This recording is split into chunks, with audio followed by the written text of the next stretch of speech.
దేవునికి స్తోత్రం. మహిమ ఘనత ప్రభావము దేవాది దేవునికి చెల్లును గాక. ఆమేన్. ప్రభునందు ప్రియమైనటువంటి వాళ్ళరా, దేవుని యొక్క మహోన్నతమైనటువంటి కృప ద్వారా మరలా మనమందరం కూడా ఈ నూతన మాసములో, సెప్టెంబర్ మాసములో మొదటి దినములోనే మనమందరం కూడా దేవుని సన్నిధిలో చేరటానికి, ప్రత్యేకముగా ఆయన పరిశుద్ధ బలను సమీపించటానికి ప్రభు మనకు అనుగ్రహించినటువంటి ఈ ధన్యకరమైనటువంటి సమయాన్ని బట్టి దేవాది దేవునికి మరొకసారి స్తోత్రాలు తెలియజేస్తున్నాను. అదే విధముగా మరి ఇంతవరకు నడిపించినటువంటి సహోదరుడు వేణుగోపాల్ గారికి ప్రభు పేరు వందనాలు. ప్రియమైనటువంటి దేవుని బిడ్డలారా, కొద్ది నిమిషాలు దేవుని యొక్క వాక్యాన్ని మనము ధ్యానం చేసుకుందాం. చదవబడినటువంటి లేఖన భాగము మనందరికీ కూడా సుపరిచితమైనటువంటి లేఖన భాగమే. కీర్తనల గ్రంథము 1వ అధ్యాయము. చాలా మందికి ఇందులో పరిచయమైనటువంటి వాక్యమే. దుష్టుల ఆలోచన చెప్పున్నాడు ఒక మీకు వచ్చని నాకు తెలుసు. దేవునికి స్తోత్రం. మరి వాక్యం అంతటిని కూడా మనము చిన్నతనం నుండి అనేక పర్యాయాలు మనము దీనిని కంఠస్థ చేస్తున్నటువంటి వారమే. ప్రియమైనటువంటి దేవుని బిడ్డలారా, ఈ యొక్క వాక్యంలో నుండి ఒక వచనాన్ని ధ్యానం చేయాలని నేను ఆశపడుతున్నాను. ఇప్పుడు చెప్పండి.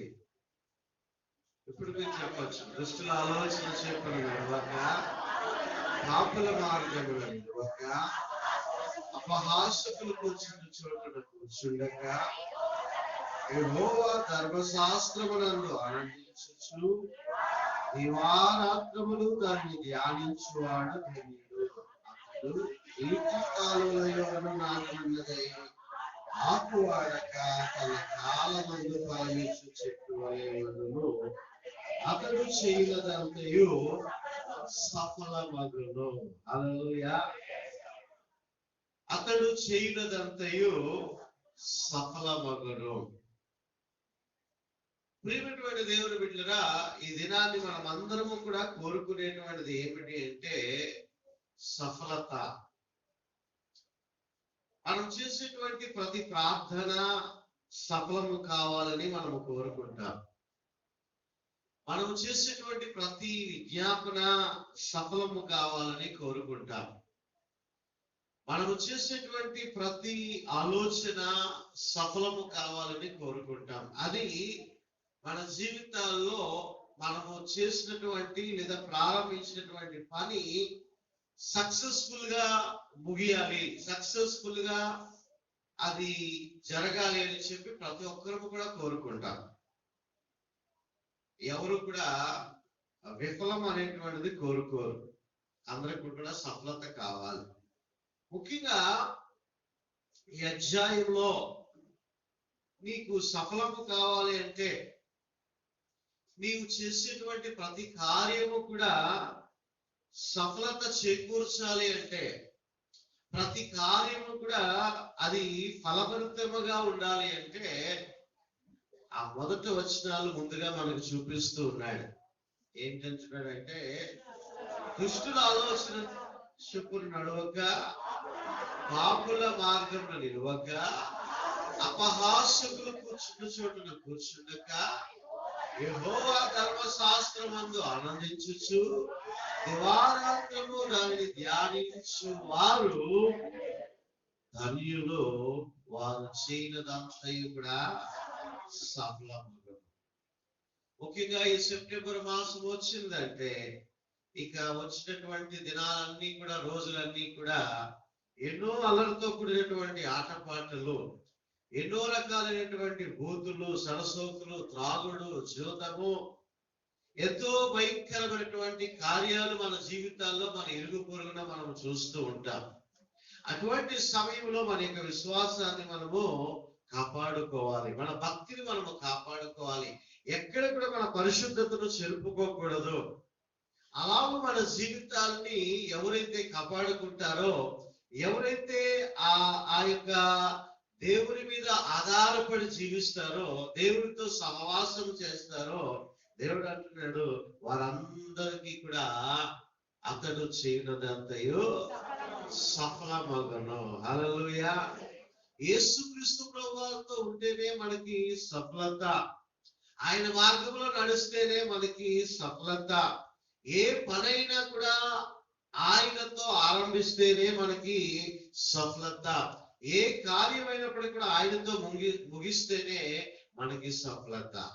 కాబట్టి ప్రియమైనటువంటి దేవుని బిడ్డలారా, ప్రతి ఒక్కరము కూడా కోరుకుంటాం ఏమిటంటే అతడు చేయనదంతయు సఫలమగును.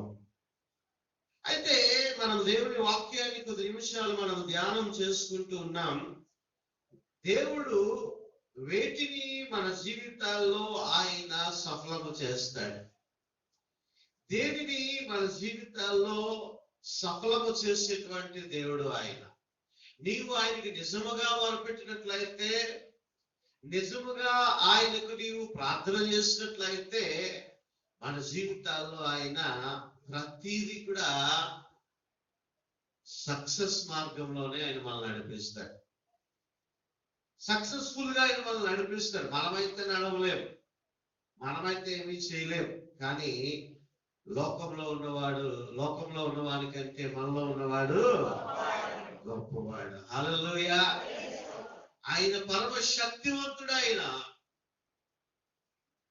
చూడండి, దేవుడు ఏ విధమైనటువంటి కార్యములు మన జీవితాల్లో సఫలత చేస్తాడు.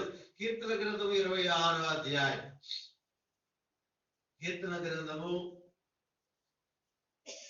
20వ అధ్యాయము 4వ వచనాన్ని ఒకసారి. నీ కోరికను సిద్ధింపజేసి నీ ఆలోచన యావత్తును సఫలపరచునుగాక. హల్లెలూయా. మొట్టమొదటిగా దేవుడు మన ఆలోచనలను సఫలము చేసేటువంటి దేవుడు. ఎప్పుడు సఫలం చేస్తాడట? దాన్ని మళ్ళా చదువుకోవాలి. ఏంటది? దుష్టుల ఆలోచన చెప్పు నడవక, పాపుల మార్గం నిలవక, అపహాసకులకు కూర్చుండక, యెహోవా ధర్మశాస్త్రమునందు ఆనందించుచు దివారాత్రములు ధ్యానించువాడు ధన్యుడు.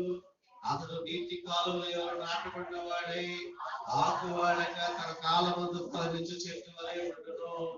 అతడు చేయనదంతయు. ఈ పైన చెప్పినటువంటి కార్యాలు గాని నీవు చేయగలిగితే అతడు చేయనదంతయు సఫలమగును. హల్లెలూయా.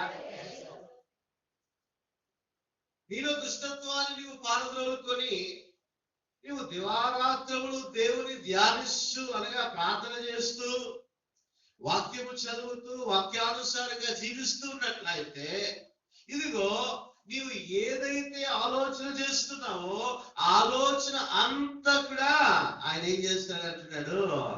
సఫలము చేస్తానంటున్నాడు. దేవునికి మహిమ కలుగును గాక. మంచిదే.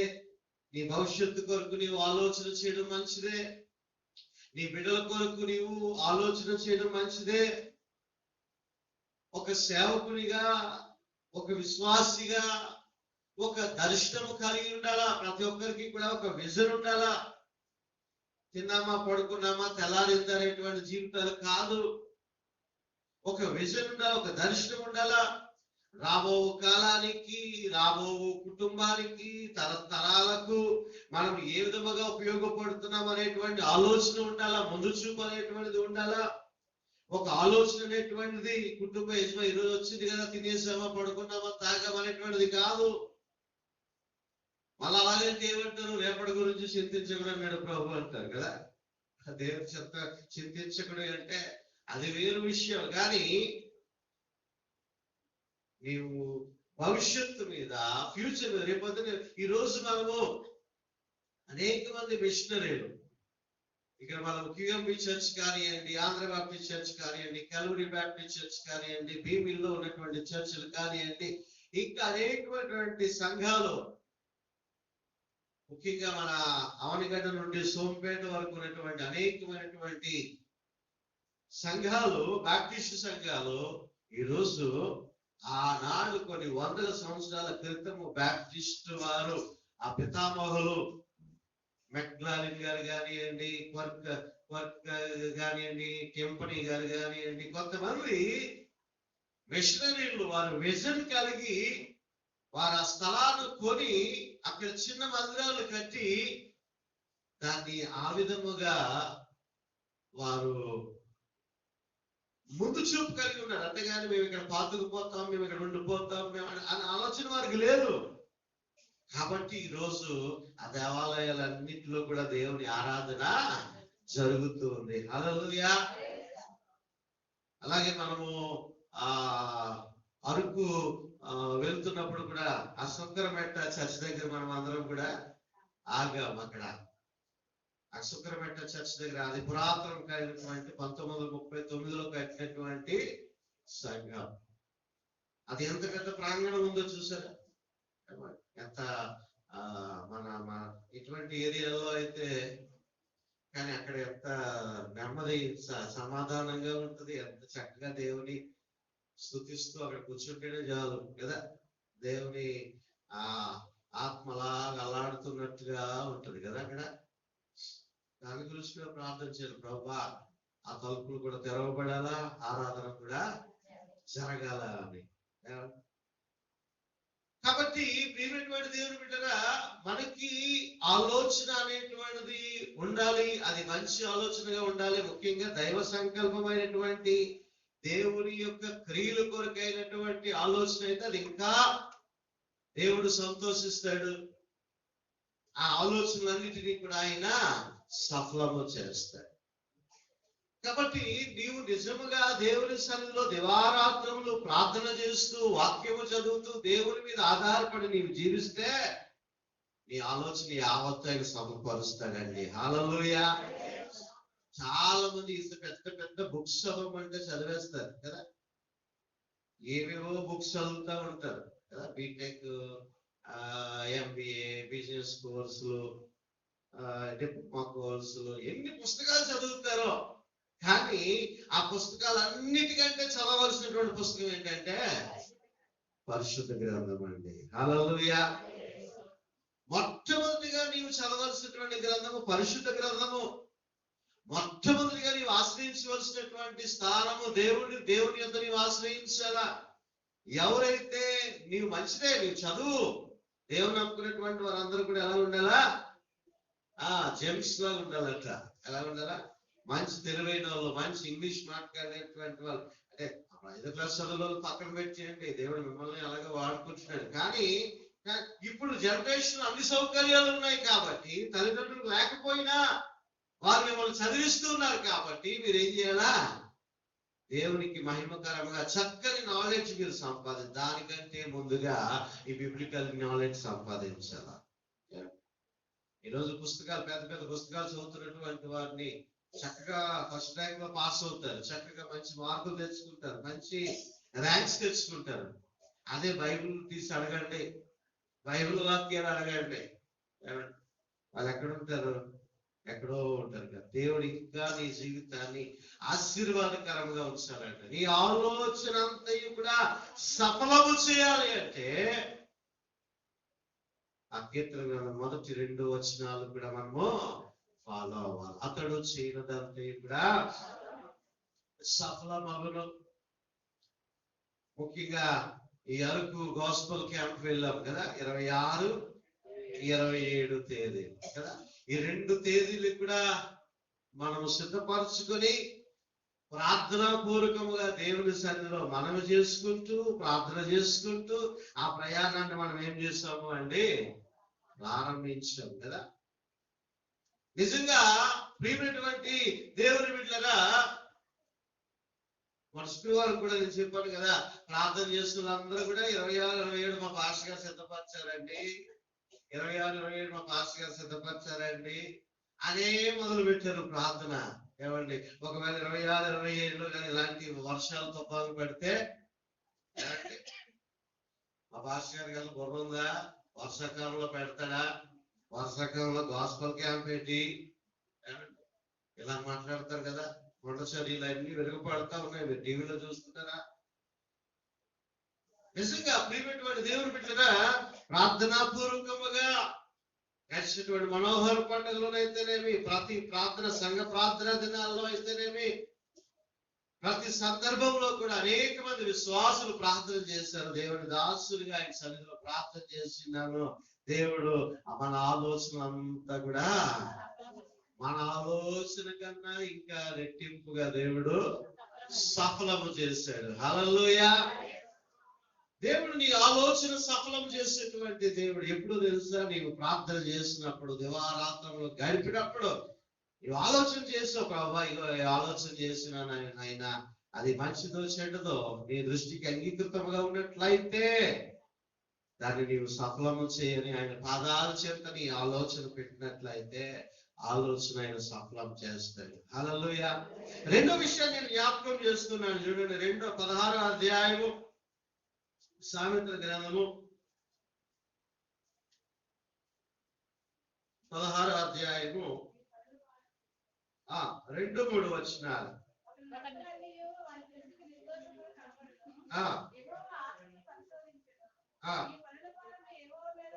నీ పనుల భారము యెహోవా మీద ఉంచుము, అప్పుడు నీ ఉద్దేశ్యములో సఫలమగును. రెండవదిగా ఎంతో పని భారం కదా. ఇప్పుడు ఏమైనా మందిరానికి రాలేదేమండి, ఉపవాస ప్రార్థన రాలేదేమండి, సంఘ ప్రార్థనకు దిన రాలేదేమండి, లేకపోతే ఏ విధమైనటువంటి పరిచర్యకు రాలేదేమండి, గాస్పల్ క్యాంప్ రాలేదు, ఇలాంటి మాట్లాడేవాడికి ఏమంటారండి? ఐఎమ్ సో బిజీ అండి. ఏమండి ఏంటంటే ఐఆమ్ సో బిజీ, నాకు చాలా వర్క్ ఉందండి, నాకు చాలా పని ఉందండి. దేవుడు అంటున్నాడు, నీ పనుల భారము యెహోవా మీద ఉంచు. ఎంత భారమైనప్పటికీ కూడా ఆ భారాన్ని అంతటినీ కూడా ఆయన తేలికగా మార్చేటువంటి దేవుడు ఆయన. హల్లెలూయా. నీవు నీ పని ఒత్తిడి, కొంతమంది పని ఒత్తిడి వల్ల ఎక్కువగా స్ట్రెస్ కి గురవుతూ ఉంటారు, ఎక్కువగా ఒత్తిడికి గురవుతూ ఉంటారు. అమ్మో రేపు ఎలాగా మా బాస్ ఈ వర్క్ అప్ చెప్పాడు, ఈ వర్క్ పూర్తి చేయాలా, రేపు ఉదయాన్నే లేచి వెళ్ళిపోవాలని చెప్పి కొంతమందికి మరుసటి రోజు పని ఉంటే ముందు రోజు నైట్ నిద్ర పట్టదు. ముందు రోజు నైట్ కొంతమందికి నిద్ర పట్టదు. కానీ ప్రియమైనటువంటి దేవుని బిడ్డగా ఏ విధమైనటువంటి పని వస్తున్నప్పటికీ కూడా నీవు ప్రార్థన చేసి దేవుని సెల ప్రభా ఎంత పెద్ద సమస్య, వాక్యం తెలియజేస్తూ ఉంది కదా, సర్వలోక నాథుని ఎదుట పర్వతము వంటి సమస్య అయినను కూడా అదేమైపోతుందట, మైనము వలె కరిగిపోతుందంట. హల్లెలూయా.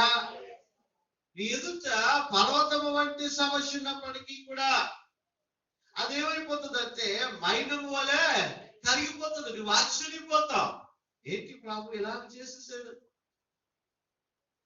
ఈ నా పని ఇంత తేలిగ్గా చేసేసాడేంటి అని చెప్పేసి ఒక రకమైనటువంటి ఆశ్చర్యమైనటువంటిది కలుగుతూ ఉంటున్నది.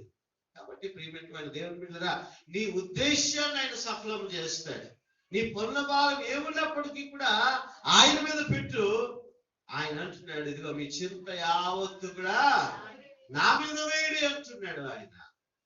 కాబట్టి నీ పనుల భారము, కొంతమంది ఏం చేస్తారంటే ఆయన వదిలిపెడతారు, ఆయన దగ్గర ప్రార్థన చేయడం, దేవుని దగ్గర ప్రార్థన చేయడం మానేస్తారు, దేవుని వాక్యాన్ని ధ్యానించడం మానేస్తారు, ప్రార్థనాపూర్వకంగా ప్రారంభించడం మానేస్తారు.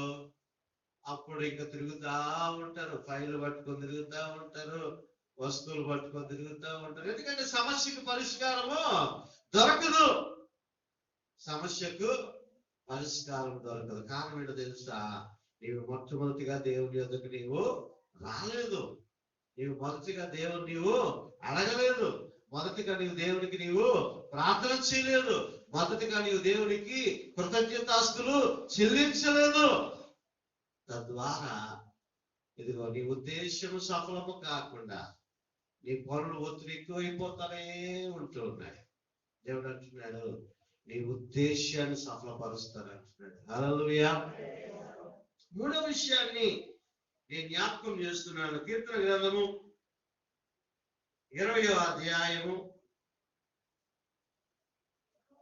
5వ వచనాన్ని, యెహోవా నీ రక్షణను బట్టి మేము జయోత్సాహము చేయించున్నాము. మా దేవుని నామమును బట్టి మేము ధ్వజం ఎత్తుచున్నాము. నీ ప్రార్థనలన్నీ యెహోవా సఫలపరచునుగాక. హల్లెలూయా. మూడవదిగా ప్రార్థనలన్నీ కూడా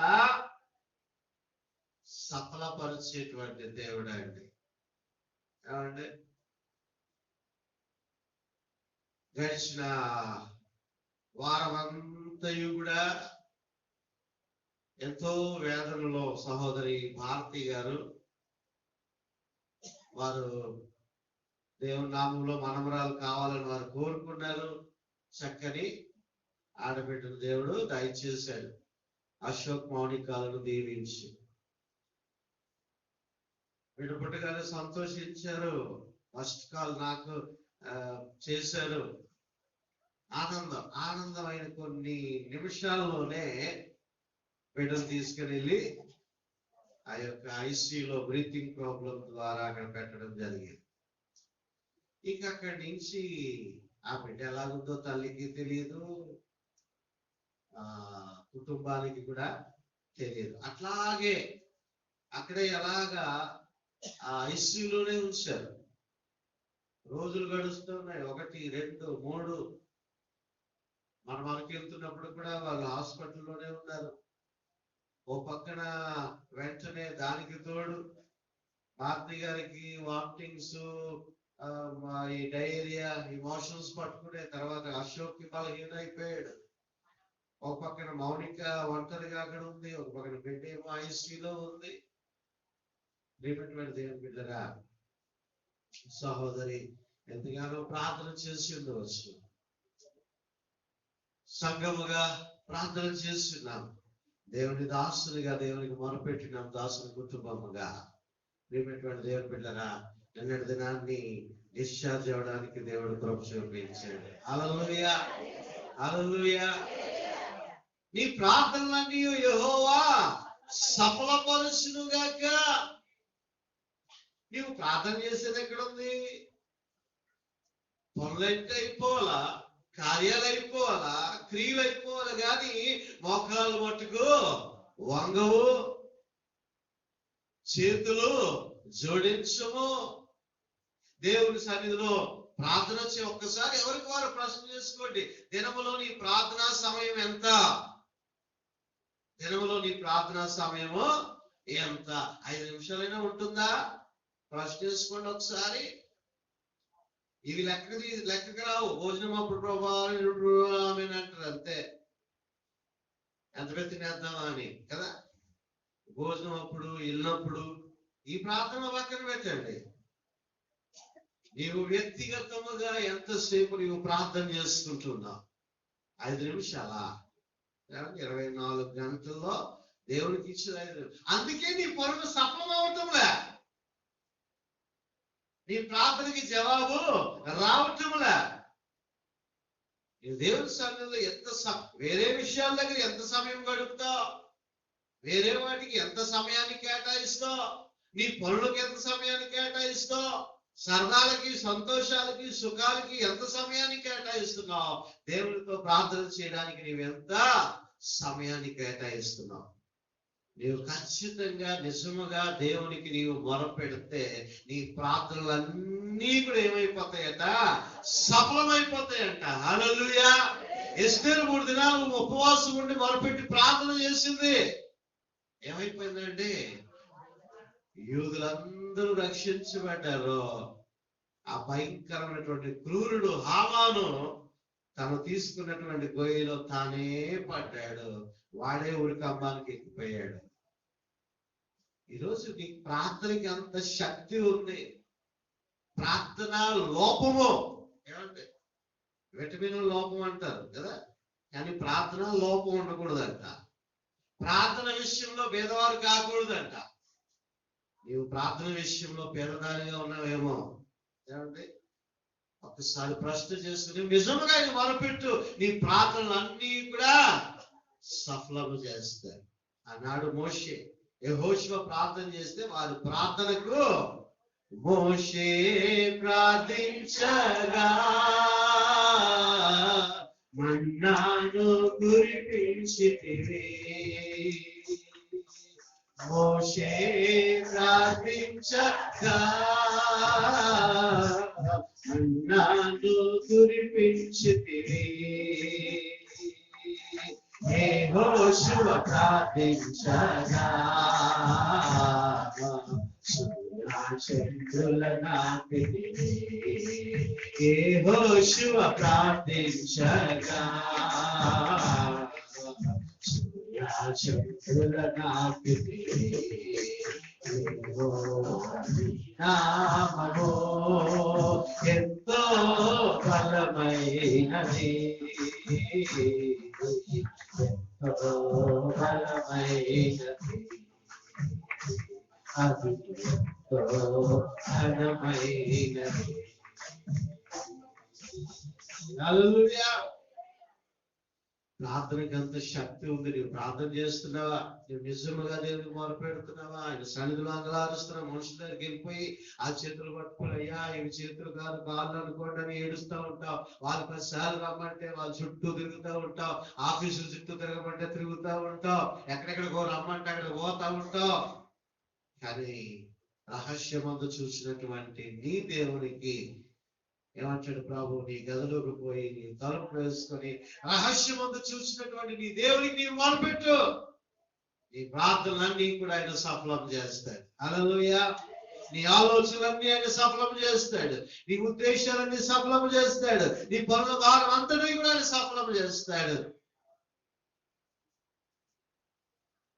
ప్రార్థన చేయగా ఆ వెనక వరుసలో కూర్చున్నారు. మన సాక్ష్యం చెప్పారు కదా, ప్రమీల సిస్టర్ ఆంటీ గారు, మన ప్రశాంతి సిస్టర్ యొక్క తల్లి గారు. ఏమంటే ఆయన క్యాన్సర్ నుండి దేవుడు విడుదల చేస్తాడు. హల్లెలూయా. 12 సంవత్సరాల తర్వాత బిడ్డను పొందుకుంది సహోదరి ఉమా. ఇలాగ మనం చెప్పుకుంటూ పోతే ప్రార్థనకు అసాధ్యమైనటువంటిది ఏది కూడా లేదు. సమస్తమును కూడా సాధ్యమే.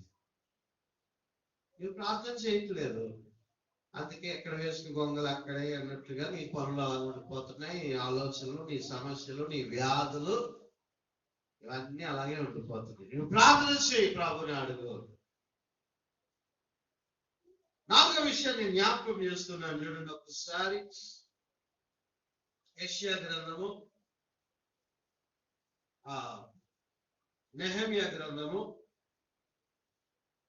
ముందుకెళ్దాం. నెహెమ్యా గ్రంథము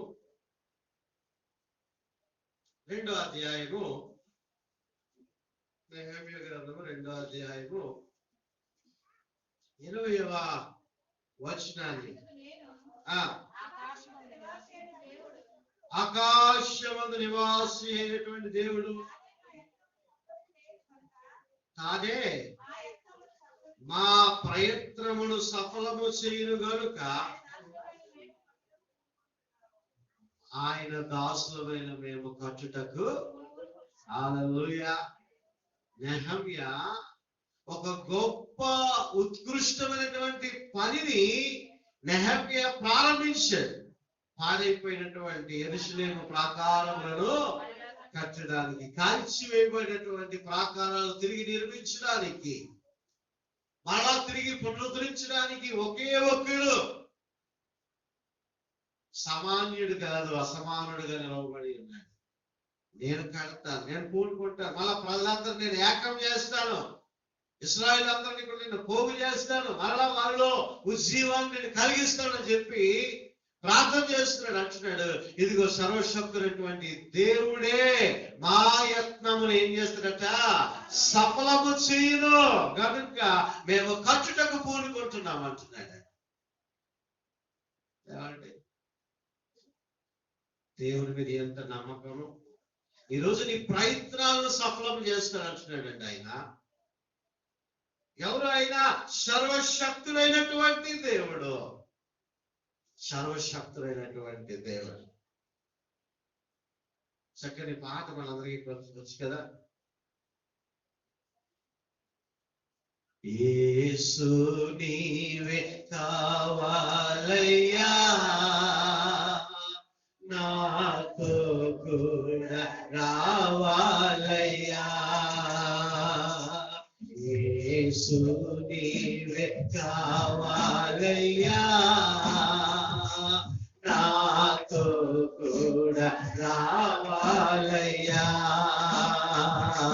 కరుణా నీ దివ్య సన్నిధి నన్ను ఆదుకునే నా పెన్నిధి, కరుణా నీ దివ్య సన్నిధి నన్ను ఆదుకునే నా పెన్నిధి, నీవే కావాలయ్యా, నాతో రావాలయ్యా, నీవే కావాలయ్యా, నాతో రావాలయ్యా, యేసు నీవే కావాలయ్యా, నాతో కూడా రావాలయ్యా, యేసు నీవే కావాలయ్యా, నాతో కూడా రావాలయ్యా, నీవు నాతో వస్తే దిగులు నాకుండదు, నీవు నాతో దిగులు నాకుండదు, నీవు ఆజ్ఞాపిస్తే తెగులు నల్లదు, నీవే కావాలయ్యా. అందరూ పాడదాం, నోరు కదల, మనం ఆరాధికులు కదా, ప్రేక్షకులు ఉన్నారు కదా. యేసు నీవే కావాలయ్యా, నాతో కూడా రావాలయ్యా, యేసు నీవే కావాలయ్యా, నాతో కూడా రావాలయ్యా, నీవు నాతో వస్తే ఓటమి నాకుండదు, నీవు నాతో వస్తే ఓటమి నాకుండదు, నీవు ఆజ్ఞాపిస్తే చీకటి నల్లదు,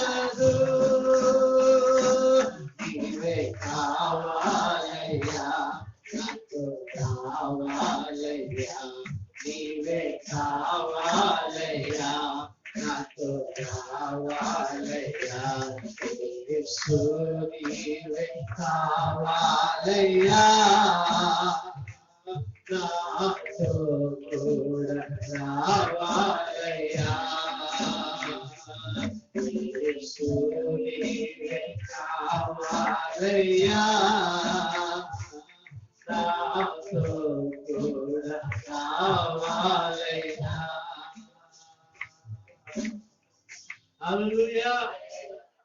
మనతో వస్తే ప్రతి ప్రయత్నాన్ని కూడా ఆయన సఫలము చేస్తాడు. హల్లెలూయా. సర్వశక్తుని నామములో మేము కట్టుటకు పూనుకుంటూ ఉన్నాము, ఆయన మా యత్నములో సఫలము చేస్తాడు అంటున్నాడండి నెహెమ్యా. ఏమైనటువంటి దేవుడు బిడ్డలారా, మన ప్రతి ప్రయత్నములు కూడా సఫలము చేసేటువంటి దేవుడు ఆయన. మరి మాట చూసుకొని ముందుకు సాగిపోదాం. ఆదికాండం 24వ అధ్యాయం. ఆదికాండము 24వ అధ్యాయం అనగానే మనకి ప్రధానం గుర్తొచ్చేస్తూ ఉంటుంది కదా. ప్రధానము నిస్తార్థం ఇందులోంచి బాగా ఇందులో రాయబట్టి ఒక చాప్టర్ దొరికేసింది పాస్టర్లందరికీ కదా. 24వ అధ్యాయము 12వ వచనం ఒకసారి. నా యజమాని ఎలియాజరు తన కుమారుడైనటువంటి ఇస్సాకుకి ఒక మంచి సంబంధం చూడాలని తన పెద్ద దోసైనటువంటి ఎలియాజరు పంపించినప్పుడు ఆ ఎలియాజరు అంటున్నాడు, ఏమంటున్నాడు చూడండి, నా యజమానుడు అబ్రహాము దేవుడైన యెహోవా నేను వచ్చిన కార్యమును త్వరలో సఫలము చేసి నా యజమానుడు అబ్రహాము మీద అనుగ్రహము చూపుము. నా యజమానుడైనటువంటి దేవుడు నేను వచ్చేటువంటి కార్యాన్ని ఆయన సఫలము చేయబోతూ ఉన్నాడు. హల్లెలూయా. ఎంత గొప్ప విశ్వాసం అంటే ఎలియాజరుకి. ముందుగానే పలుకుతూ ఉన్నాడు, ఆయన తప్పకుండా నా ప్రయత్నాన్ని ఆయన సఫలము చేస్తాడు. 21వ వచనము. యెహోవా ఆ మనుష్యుడు ఆమెను తేరి చూసి తన ప్రయాణమును యెహోవా సఫలము చేసినో లేదో అని తెలుసుకోవాలని కోరకుండెను. ప్రియమైనటువంటి తర్వాత అక్కడి నుంచి మనం చదివినట్లయితే ఆ మాటలన్నీ కూడా మళ్ళా తిరిగి దానికి కొన్ని బహుమానాలు ఇవ్వడము, తర్వాత అడగడము, ఈ మాటలన్నీ కూడా తెలియజేయడము. నిజంగా ఆ కార్యం అంతా కూడా ఏమైపోయిందంటే సఫలం అయిపోయింది. ఎలాగూ ఇదిగో నా యజమాను దేవుడు తప్పకుండా సఫలము చేస్తాడు. కాబట్టి ప్రియమైనటువంటి దేవుని బిడ్డలారా, మన ప్రయాణాలను కూడా ఆయన సఫలం చేసేటువంటి దేవుడు ఆయన. హల్లెలూయా. ఎలియాజరు దూరం నుంచి ప్రయాణం వచ్చాడు. ఇప్పుడు ఏమైంది, తన ప్రయాణం మంచి ఏమంటే ఏదైనా పని మీద మనం వెళ్ళాం అనుకోండి, ఆ పని సక్సెస్ అయిపోయింది అనుకోండి, వాళ్ళు ఎట్లా వచ్చినప్పుడు మనం ఎంతో సంతోషంగా వస్తాం. లేదనుకోండి, ఆఫీస్ లో ఊరెళ్ళాడు, లేకపోతే ఈ రోజు పని అవ్వదు, టైం అయిపోయింది, మళ్ళీ ఈ 3 రోజుల తర్వాత రండి, ఇలాగ విషయాలు చెప్పారనుకోండి, మనకి ఏమవుతుంది, ఎంతో వేదన, ఎంతో దుఃఖం. అయ్యో మళ్ళా రమ్మన్నాడు అని చెప్పి మనం వెళ్ళినటువంటి ప్రయాణాలు సక్సెస్ కాకపోతే ఎంతో బాధపడుతూ ఉంటాం. కానీ ఇక్కడ ఎలియాజరు చక్కని ప్రార్థన చేసుకొని ఇదిగో బయలుదేరి వెళ్ళాడు. తన యొక్క యత్నం అంతా కూడా, తన ప్రయాణం అంతా కూడా సఫలమైపోయింది. హల్లెలూయా. ఒకసారి భక్త సింగర్ యొక్క చరిత్రలో ఆయన అమెరికా దేశంలో ఉన్నారంట. ఆయన అమెరికా దేశంలో ఉంటే ఆయనకి అక్కడ ఉద్యోగం లేదు, ఏ విధమైనటువంటి ధనము వచ్చేటువంటి అవకాశం లేదు, చాలా ఇబ్బందులు పడుతున్నాడంట ఆయన.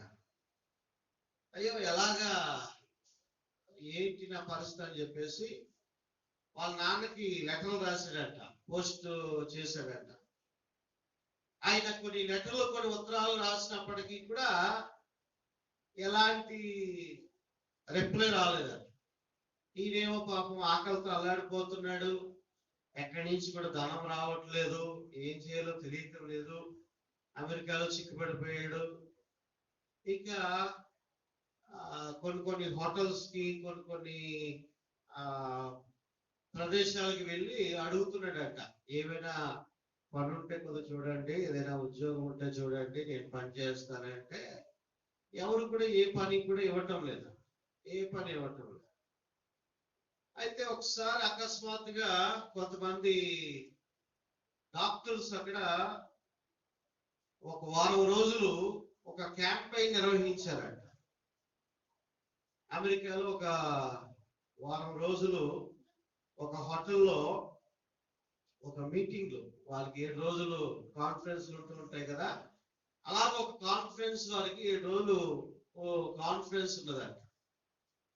అయితే అనేక మంది డాక్టర్లు అక్కడికి వచ్చారు కాబట్టి ఆ భక్త సింగ్ గారు కూడా అక్కడికి హోటల్ దగ్గరికి వెళ్ళి, బాబు ఏదైనా పని ఉంటే ఇవ్వండి, పని నేను చేసుకుంటాను అని చాలా ఇబ్బందితో ఆ దైవజనుడు భక్త సింగ్ గారు వెళ్ళి అక్కడ అడిగారంట. అక్కడ అడిగితే వాళ్ళు అన్నారంట, ఇదిగో కాన్ఫరెన్స్ అవుతా ఉంది, నీకు ఒక ఉద్యోగం ఇస్తాము, ఆ ఉద్యోగం ఏంటంటే వంట మనిషి ఉద్యోగము అన్నాడంట.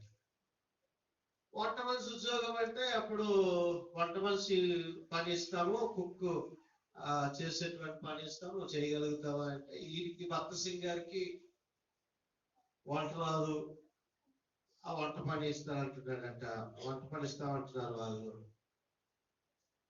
సరే అన్నాడట, అయ్యా మరి నేను ఎంతమందికి అయితే వంట చేయలేను, పెద్ద పెద్దలు వస్తారు కాన్ఫరెన్స్, ఇదంతా కూడా నేను చేయలేను అని అంటే, అందులో ఒక డాక్టర్ అన్నాడంట, నువ్వు చేయడం మొదలుపెట్టు, బాగుంటుందా బాగుంది అప్పుడు మేము చెప్తాం, ఒకవేళ బాగోకపోతే అప్పుడు తీసేస్తాం, ముందు నువ్వు చేయడం మొదలుపెట్టాడంట అని చెప్పాడంట. వేరే ఇంకొక డాక్టర్ గారు వచ్చి చెప్తే సరే అని చెప్పి ఎంతో భయపడుతూ, మరి బాబు ఏం తింటారో ఏంటో నేను నన్ను చేయమని అని చెప్పి తనకు వచ్చినటువంటి దాంతో ప్రార్థన చేసుకున్నాడంట. ప్రభువా ఇదిగో నాకు ఏ విధమైనటువంటి ఆధారం లేదు, పని కోసం తిరుగుతుంటే నాకు ఈ చిన్న ఉద్యోగాన్ని నువ్వు చూపించావు, ఈ వంట పని చేసేటువంటి ఉద్యోగం అని చెప్పేసి వంట చేయడము మొదలు పెట్టాడంట. ఆ వంట చేసిన తర్వాత ఆ వంట చేసినంతా కూడా కాన్ఫరెన్స్ కి పంపించారంట. ఆయన చేసిన వంటకాలు కొన్ని వాళ్ళు టేస్ట్ చేశారంట. ఈలోగా ఒక పెద్ద టోపీ, ఈ హోటల్ మేనేజ్మెంట్ కోర్స్కి వెళ్ళి వేసుకుంటారు కదా, పెద్ద టోపీలు, హడావిడి 5 స్టార్ హోటల్లో ఉన్నటువంటి చెఫ్లు వారు ఎలా ఉంటారో తెలుసు కదా, తెల్ల బట్టలు వేసుకొని పెద్ద టోపీ పెట్టుకొని. ఇలా ఒక ఆవిడ వచ్చిందంట, ఆడావిడ వచ్చిందంట, వచ్చి అడుగుతుందంట, ఇదిగో నువ్వు చేసినటువంటి వంటలు బ్రహ్మాండంగా ఉన్నాయి, నువ్వు ఎక్కడ నేర్చుకున్నావు, నీ యూనివర్సిటీ ఎక్కడ, హెల్త్ నీ యొక్క ఈ హోటల్ మేనేజ్మెంట్ నువ్వు ఎక్కడ చేసావు, ఎంత రుచికరంగా ఉన్నాయేంటి అని అన్నాడట. వెంటనే భక్త సింగ్ గారు అన్నాడట, నా దేవుడు నాకు వంట చేయడం నేర్పించాడు అన్నాడట. హల్లెలూయా. నా దేవుడు నాకు, నేను ప్రార్థన పూర్వకముగా ప్రార్థనతో నేను ప్రారంభించాను, ఇదిగో నా వంటలన్నిటినీ కూడా ఆయన రుచికరంగా చేశారు. వెంటనే భక్త సింగ్ గారు కొన్ని దినాలు అక్కడ పని చేయడానికి అపాయింట్మెంట్ ఇచ్చేసారంట. హల్లెలూయా. నీవు చిన్న పనైనా పెద్ద పనైనా దేవుని మీద ఆధారపడి నీవు ముందుకు సాగితే అతడు చేయనదంతయు కూడా సఫలమగును. హల్లెలూయా.